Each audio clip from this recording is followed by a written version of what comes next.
Jared Cannonier recently defeated a tough fighter and top of his division, Marvin Vettori.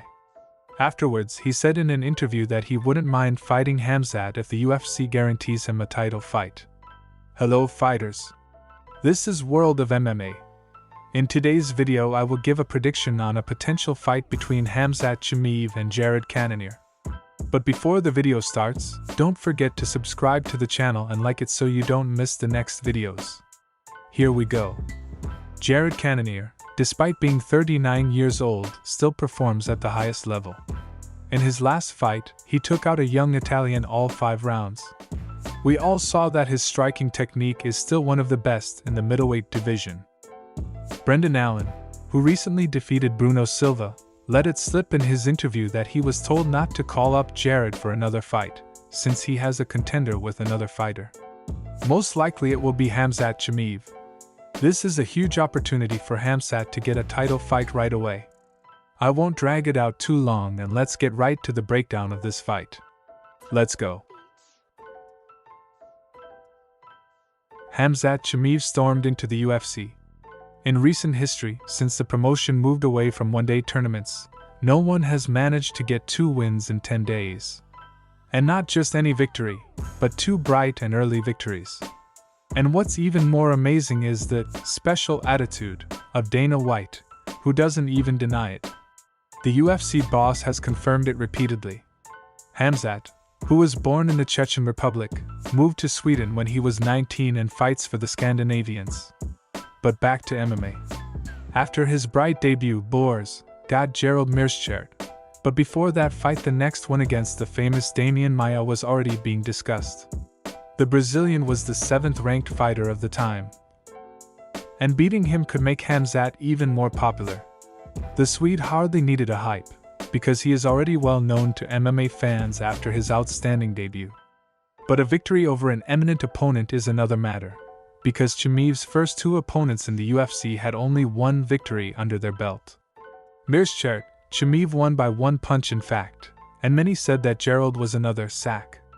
Tell that to Makhmud Muradov, whom the American strangled, interrupting the Uzbek fighter's streak of 14 wins. Khamzat never got the fight with Maia. He got coronavirus, recovered for a long time and even announced the end of his career. It's a shame, because at that time it was already announced his fight against Leon Edwards. A victory over which would have practically guaranteed Boers a title shot. We had to start all over again, but in 3 fights Chimaev made such a strong statement that after more than a year of downtime, Boers got an opponent from the 11th-ranked welterweight division. Khamzat didn't dominate Gene Liang, he outright humiliated him. Caught him, carried him to the goal, while conversing with White, beat him and choked him.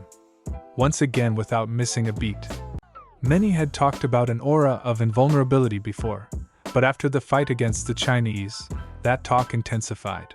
In April last year, Khamzat faced former title challenger and at the time fighter ranked number 2 in the division, Gilbert Burns.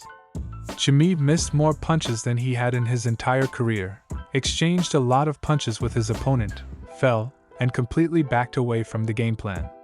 But most importantly, Boers showed his spirit, and 15 minutes later he scored his first career win by decision. Having beaten Burns, Khamzat had to go into the fight against Stockton gangster Nate Diaz. The fight was supposed to be at welterweight, but Khamzat was unable to make the weight due to his doctor forbidding him to raise the remaining pounds. As a result, Diaz refused to fight Chimaev, and experienced welterweight Kevin Holland came out against the Chechen. But this fight was held at intermediate weight. Khamzat started the fight with a struggle and again finished it in the first round by strangling Holland. Jared Cannonier's story is not typical at all. He served in the army as a mechanic, and he really enjoyed attending the hand-to-hand combat section there, even if he didn't always succeed. But after serving 3 years, Cannonier was discharged, the reason being drugs. Jared moved to Alaska, where he began working in his field, but quickly gained weight, and to solve the problem, went to study MMA. He made his debut in 2011, and in 3 years he records 7-0 in heavyweight. All his fights took place in Alaska, because due to the lack of work and finances Cannonier could not afford to go out of the state. But after receiving an invitation from the UFC in 2014, Jared made a collection online so he could go to one of the strongest gyms in Arizona, MMA Lab. But the debut went horribly. After half a round, Jared lost for the first time in his career, and by knockout. After missing more than a year, he came back and in bright fashion, also in half a round, finished his opponent, at the same time earning a bonus of $50,000. Immediately after the fight, he made the decision to go down to the light heavyweight division. Having fought 5 fights in this weight division where all his opponents were named Cusalaba, Teixeira, Reyes, Blachowicz, Jared once again decided to go down one more category. And here he blossomed. David Branch, the legendary Anderson Silva and Jack Hermanson. No one could last 6 minutes with Cannonier. 3 clear and early wins, and in October 2020 he gets a contenders fight against Robert Whittaker. The Australian dominated for 14+ minutes in essentially one-sided fashion, but with 30 seconds to go he missed a hard punch, but was able to take the fight to victory. Robert got his rematch, and Jared had to prove his claim to the title again.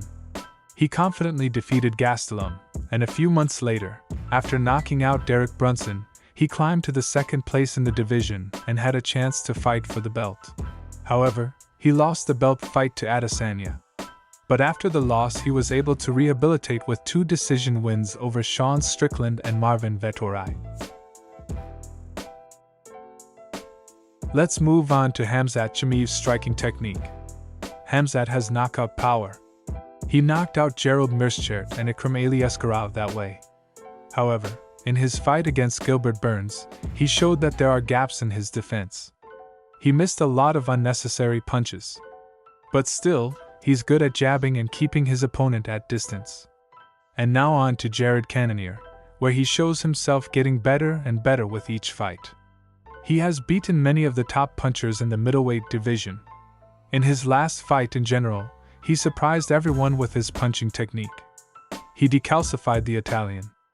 I think that Jared Cannonier is going to be the favorite in that aspect. But in terms of wrestling, I will give more preference to Khamzat Chimaev. Khamzat has better wrestling than Vettori. He's pretty big and physically strong. He'll be able to put Jared on the canvas and do some sort of submission. In terms of cardio, I'm going to go with the American, who went all 5 rounds with Adesanya, Strickland, Gastelum and Vettori. I think that Khamzat Chimaev is going to win this fight due to his youth and wrestling. He is going to take the American to the canvas in the first minutes of the fight and make a sub. What do you think, my friends? Write your opinion in the comments. Goodbye, everybody.